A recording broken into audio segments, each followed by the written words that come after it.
Ini ada yang nanya nih.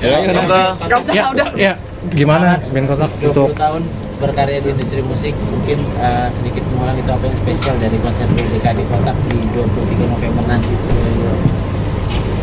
Tanggal 23 November nanti kita akan membuat sebuah konser 2 dekade Kotak di Hall Basket Senayan. Nanti kami akan memberikan sajian yang memang pastinya akan berbeda sekali dengan sajian konser reguler biasanya Kotak. Kami akan membawakan kurang lebih sekitar 20 lagu ya. Mendadak serak ya, denger 20 lagu Kotak, 24 lagu lah, kurang lebih 24 lagu Kotak. Terus juga kami akan mengajak beberapa kolaborator juga untuk tampil di acara konser 2 dekade Kotak. Dari sajian visual, lighting, panggung itu udah pasti berbeda, dan kita sangat excited banget ya untuk bisa tampil nanti di konser 2 dekade Kotak ini. Apakah nanti Tantri nyanyi sambil terbang-terbangan kah, atau mungkin keluar terbang gitu api kali dari ya. gitarnya Bang Sela kan, seperti apa sih? Gimik nanti dari Ya. panggung. Banget ya. random. Kalau gimmick, pokoknya keseluruhan konsep-konsep kita ini kita pengen engage. Kita pengen ada engagement antara kita yang di atas panggung dengan para penonton yang datang gitu. Jadi tadi yang Tantri pas preskon bilang ada Mas Aji, beliau adalah seorang healer. Jadi di salah satu lagu biasanya kan kalau namanya orang konser ya main handphone, ngerekam, loncat-loncat, nyanyi-nyanyi udah gitu kan. Tapi kita pengen di sini ada sesi di mana kita mengenal diri sendiri. Healing, bahasa Tantri tadi healing. Jadi ada yang dibawa nanti sepulang konser itu ada cerita ya? Ada cerita yang berbeda dibandingkan nonton konser kebanyakan. Untuk pemilihan lagunya sendiri kan Kotak sini kan banyak nih lagu-lagunya. Untuk pembawaan di konser ini seperti apa pilihan lagunya? Kalau dari segi lagu kita pasti research dulu by data, kira-kira berapa lagu, kayak katakanlah sekitar 10 lagu teratasnya yang memang hitsnya Kotak di beberapa platform digital. Terus juga nanti kita akan bawain beberapa lagu-lagu yang memang tidak pernah kami bawakan di panggung reguler biasanya.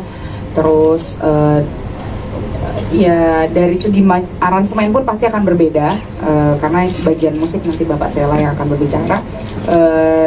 Kita akan membawa suasana yang tadi sempat Cua bilang, Kotak itu kan memang apa adanya ya, Kotak yang dilihat sehari-hari gitu. Kita kepengen membawa suasana yang memang intim aja buat teman-teman yang memang pengen datang dan kurang lebih tahu bagaimana basicnya Kotak di sosial media doang ataupun pernah ketemu sama kita.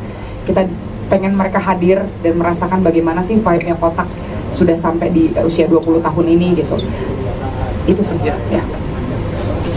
Untuk titik terendah dan titik tertinggi, maksudnya 20 tahun ini kan banyak perjalanan dari naik sampai turun. Titik terendah dan titik tertinggi dari Kotak sendiri apa di 20 tahun ini? Buang aja udah keluar lagi. Mikir dulu soalnya. Apa ya? Sebenarnya sih perjalanan kami itu kan memang sebenarnya dinamis banget ya, punya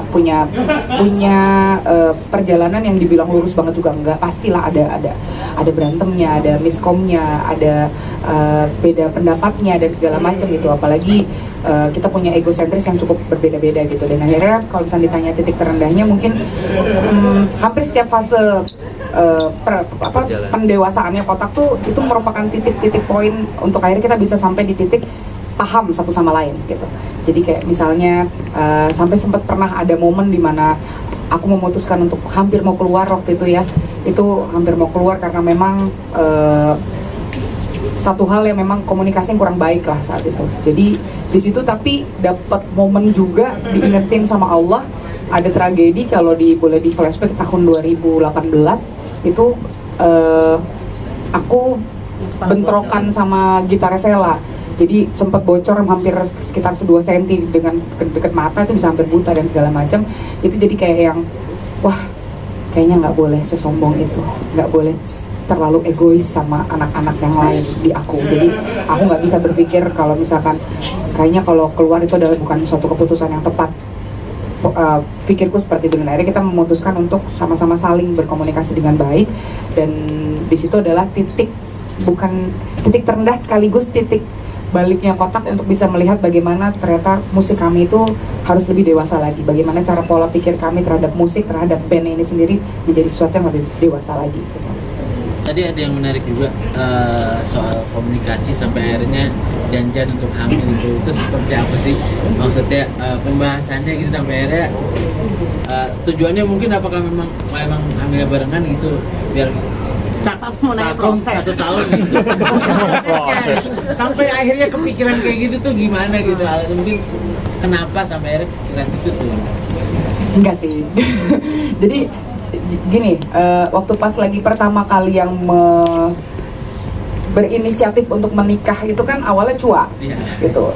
Cua mau nikah terus kemudian aku sama Cua dulu. Cua tahun bulan apa sih? 2014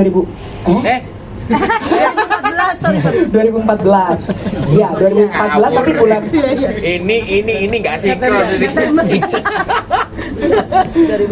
2014 bulan September. Terus akhirnya aku sama Mas Aldi sama suamiku ngomong, Cua bulan September, udahlah sekalian aja di tahun yang sama gitu. Jadi biar nanti pun kalau memang kita hamil ya kurang lebih akan berdekatan. Doanya sih seperti itu waktu itu.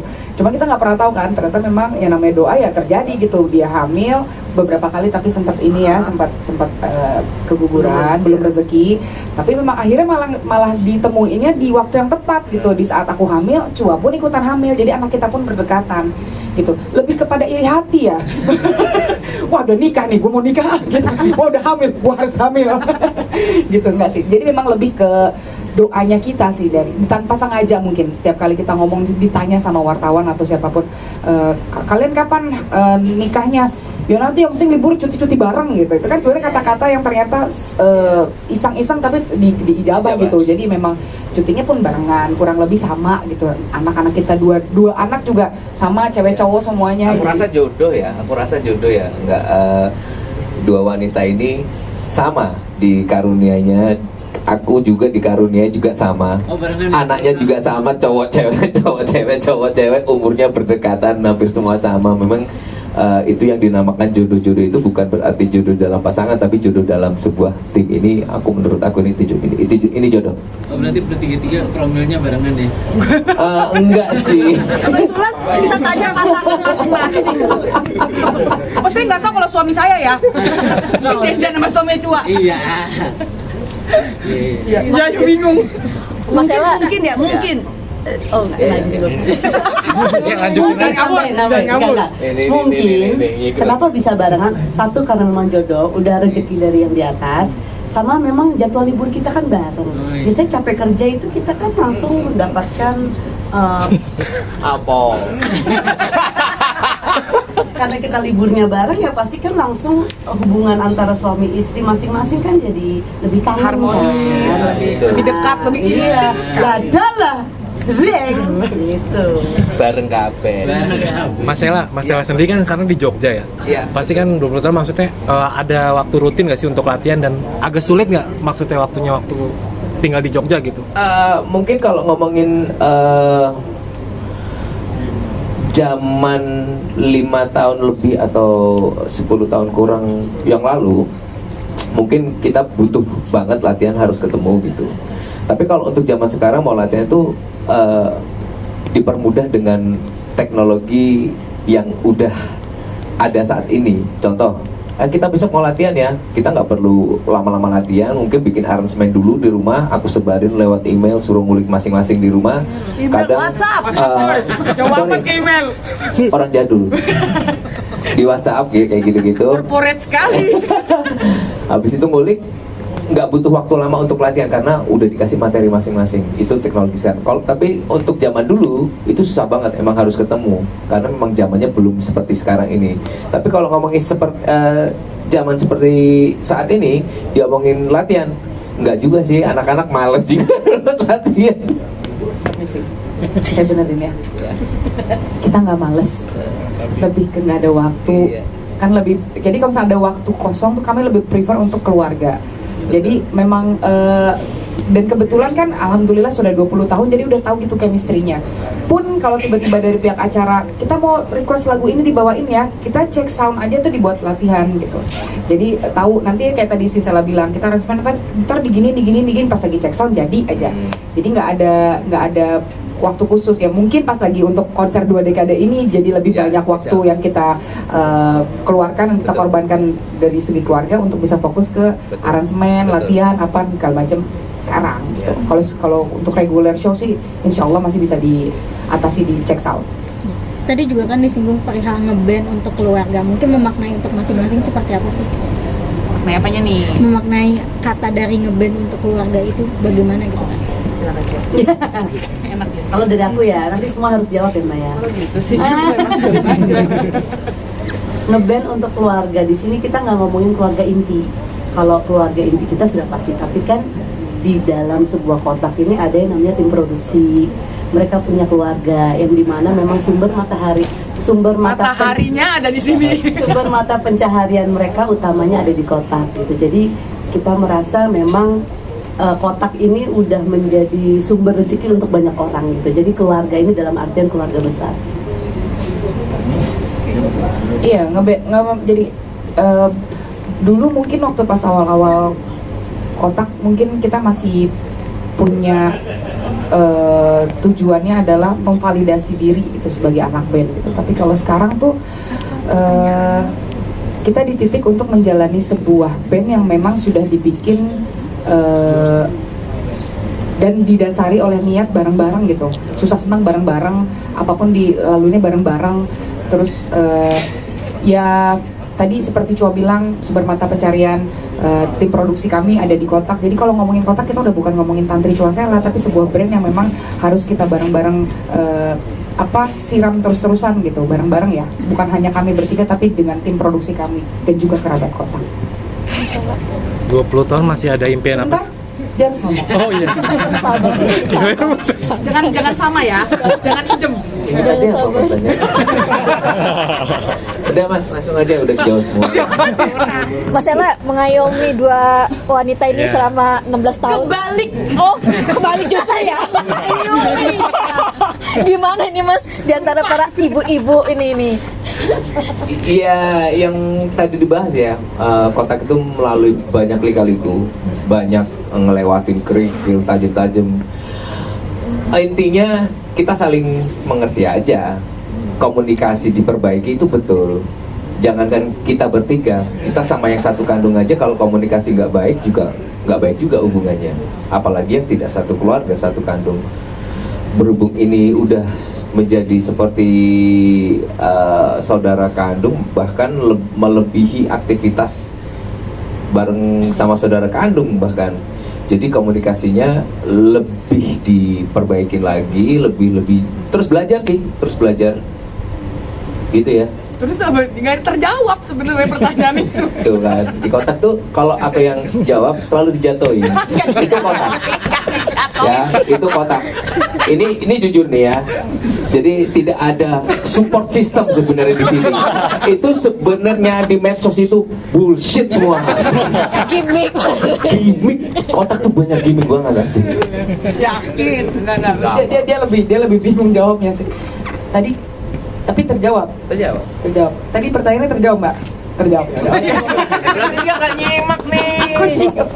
Pendra kesuanya Mas. Apa? Biar nggak lama. Ya udah. Tapi masalah banyak kalahnya nggak? Apa? Nah, banyak kalahnya sama ibu. Di antara 2 ras terkuat di bumi ini.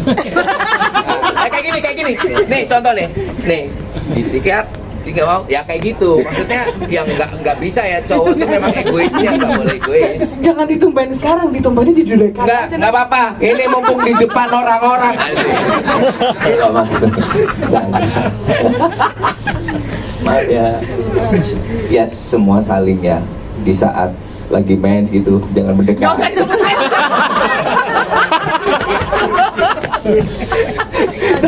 Kalau saya lagi nggak enak, lagi mood nggak enak ya mereka menjauh gitu aja. Iya. Tapi banyak halanya sih. Sama deh kayaknya. Sih benar. Rata. sama-sama saling sebenarnya. Dia tahu lah, dia paham maksudnya bagaimana siklus seorang wanita pas lagi haid, pasti ada mood yang kurang baik, dia jauh banget pokoknya. Yang harusnya di backstage-nya di mana, dia minta tempat yang berbeda. Sama ya, kalau wanita kan pas lagi haid dia menjauh. Kalau Sela lagi banyak kegiatan di Jakarta, kita yang harus menjauh karena sudah lama nggak ketemu istri. Iya. Pening nih kepala.